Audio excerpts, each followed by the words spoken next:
Mula sa factory, ito yung kasama niyang papel. So, ibig sabihin na testing na to. Ewan ko, may perma pa sa taas. Siguro yun yung nag-test. So, bago siguro sila maglabas, ginagawan muna nila ng test. Hindi ko alam kung anong distance ito. Pero ang maganda, meron silang testing.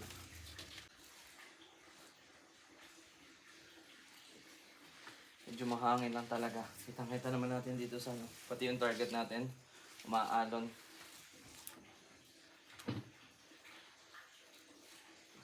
Guys, open. Sana pumatak. Ah, lakas.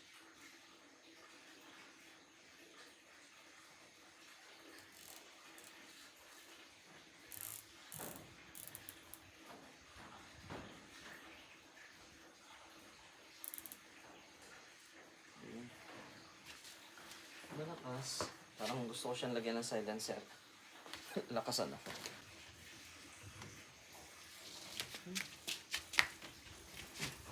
Tingin tayo.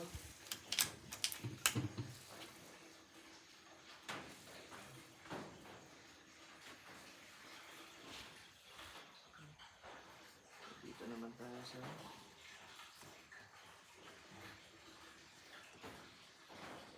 Bagay na to.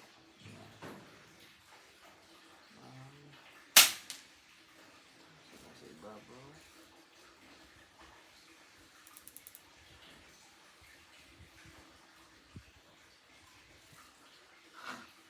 Lakas ng hangin.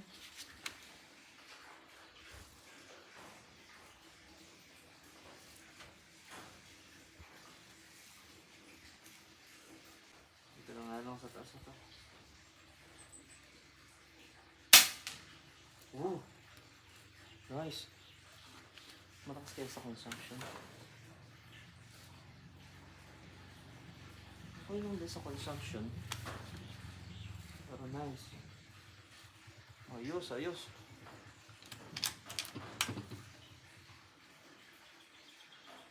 Tingnan natin kung tama yun.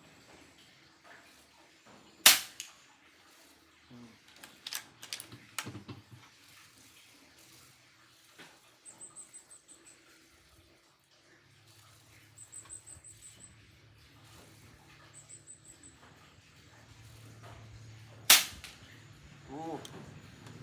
Dito yung dikit. Yun, oh. Ayos, pwede na pang hunting. Okay na to. Ito lang tayo sa bola. Mas madali pa. Ubusin muna natin yung bola.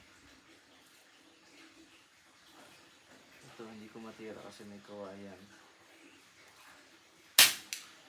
Yun.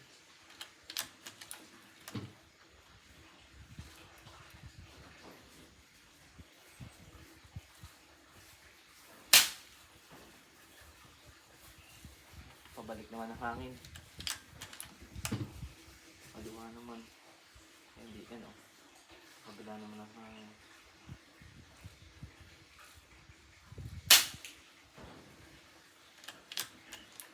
Pero solid. Solid yung hangin, tama. Sayang ko eh. Kaso may kawayan sa likod, baka masira yung kawayan.